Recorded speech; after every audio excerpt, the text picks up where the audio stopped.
Senator Harris, you have also been quite critical of Vice President Biden's policies on race, specifically on the issue of busing in the 1970s, having benefited from busing when you were a young child. Vice President Biden says that your current position on busing, you're opposed to federally mandated busing, that position is the same as his position. Is he right? That is simply false. And let's be very clear about this. When Vice President Biden was in the United States Senate working with segregationists to oppose busing, which was the vehicle by which we would integrate America's public schools, had I been in the United States Senate at that time, I would have been completely on the other side of the aisle. And let's be clear about this. Had those segregationists their way, I would not be a member of the United States Senate, Cory Booker would not be a member of the United States Senate, and Barack Obama would not have been in a position to nominate him to the title he now holds. And so on that issue, we could not be more apart, which is that the Vice President has still failed to acknowledge that it was wrong to take the position that he took at that time. Now, I would like to also talk about this conversation about Eric Garner, because I, too, met with his mother. And one of the things that we've got to be clear about is that this President of the United States, Donald Trump, while he has been in office, has quietly been allowing the United States Department of Justice to shut down consent decrees, to stop pattern and practice investigations. On that case, we also know that the Civil Rights Division, this is important, the Civil Rights Division of the United States Department of Justice said charges should have been filed, but this United States Department of Justice usurped, and I believe it is because that president did not want those charges to go forward, and they overrode a decision by the Civil Rights Division of the United States Department of Justice. Under my administration, the Civil Rights Division will reign, and there will be independent investigations. Vice President Biden, I want to give you a chance to respond to what Senator Harris just said. When Senator Harris was the Attorney General for 8 years in the state of California, there were two of the most segregated school districts in the country, in Los Angeles and in San Francisco. And she did not, I didn't see a single solitary time she brought a case against them to desegregate them. Secondly, she also was in a situation where she had a police department when she was there that in fact was abusing people's rights. And the fact was that she, in fact, was told by her own people, that her own staff, that she should do something about and disclose to defense attorneys like me that you, in fact, have been, the police officer did something that did not give you information that would exculpate your client. She didn't do that. She never did it. And so what happened? Along came a federal judge and said, enough, enough, and he freed 1,000 of these people. If you doubt me, Google 1,000 prisoners freed, Kamala Harris. Thank you, Vice President Biden. Senator Harris, your response? This is simply not true. And as Attorney General of California, where I ran the second largest Department of Justice in the United States, second only to the United States Department of Justice, I am proud of the work we did, work that has received national recognition for what has been the important work of reforming a criminal justice system and cleaning up the consequences of the bills that you passed when you were in the United States Senate for decades.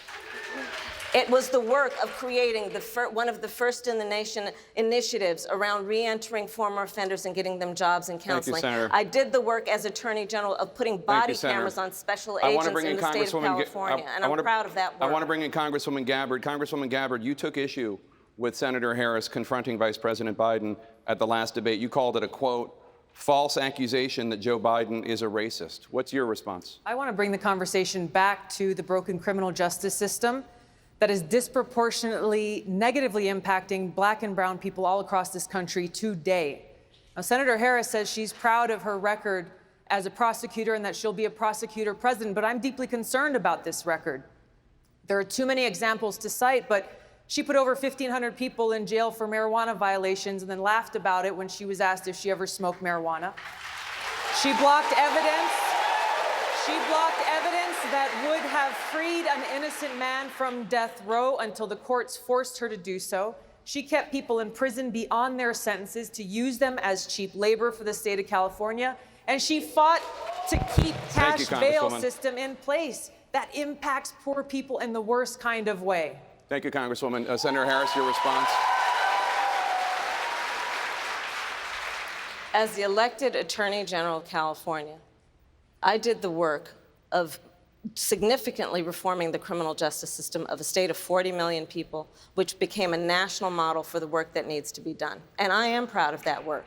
And I am proud of making a decision to not just give fancy speeches or be in a legislative body and give speeches on the floor, but actually doing the work of being in the position to use the power that I had to reform a system that is badly in need of reform. That is why we created initiatives that were about reentering former offenders and getting them counseling. It is why, and because I know that criminal justice system is so broken, that I am an advocate for what we need to do to not only decriminalize, but legalize marijuana in the United States. I want to bring Congresswoman Gabbard back in. Your response, ma'am? The bottom line is, Senator Harris, when you were in a position to make a difference and an impact in these people's lives, you did not. And worse yet, in the case of those who were on death row, innocent people, you actually blocked evidence from being revealed that would have freed them until you were forced to do so. There is no excuse for that. And the people who suffered under your reign as prosecutor, you owe them an apology. Senator Harris. My entire career, I have been personally opposed to the death penalty, and that has never changed.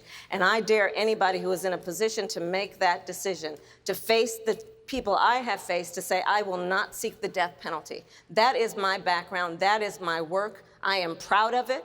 I think you can judge people by when they are under fire, and it's not about some fancy opinion on a stage, but when they're in the position to actually make a decision, what do they do? When I was in the position of having to decide whether or not to seek a death penalty on cases I prosecuted, I made a very difficult decision that was not popular to not seek the death penalty. History shows that, and I am proud of those decisions. Senator Harris, thank you very much. Senator Bennett, a question for you.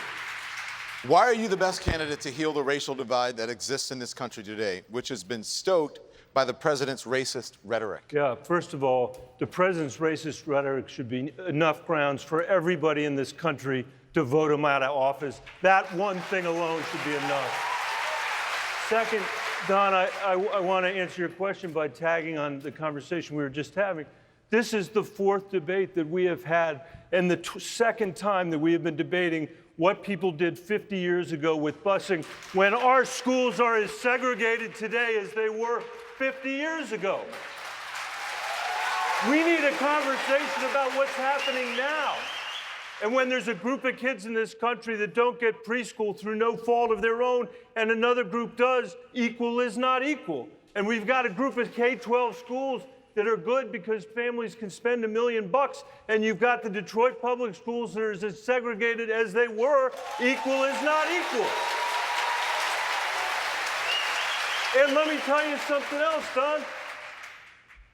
I believe you can draw a straight line from slavery through Jim Crow, through the banking and the redlining to the mass incarceration that we were talking about on this stage a few minutes ago.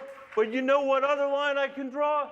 88% of the people in our prisons dropped out of high school. Let's fix our school system, and maybe we can fix the prison pipeline that we have. Thank you, Senator Bennett.